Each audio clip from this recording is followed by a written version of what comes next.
Hi, I'm going to tell you about a wine called Malbec. Sometimes people pronounce it Malbec. It depends on where you're from. Now, Malbec is not very well known in America, but it should be. It has an interesting story.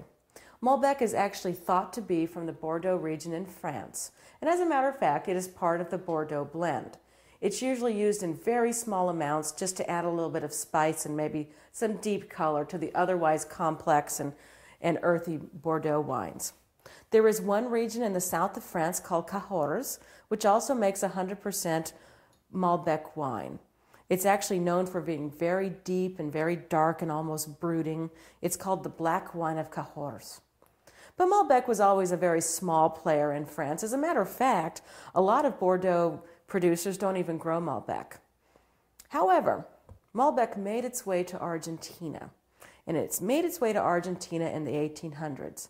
And somehow Malbec just came into its own in the high-altitude, cooled soils of Argentina. Malbec is really Argentina's #1 grape. It's kind of the grape that they have gathered about as being their national grape. And a Malbec from Argentina can be a very good, rather inexpensive red wine.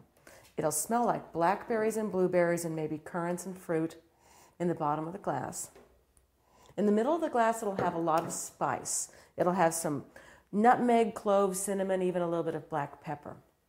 One thing you might want to look for in a Malbec that's kind of unique is also a little bit of an earthy aroma or flavor, kind of like wet sand, wet stones, or maybe even kind of granite. Also in a Malbec, you might get lots and lots of blackberry, almost blackberry pie, and believe it or not, a little bit of orange peel at the top.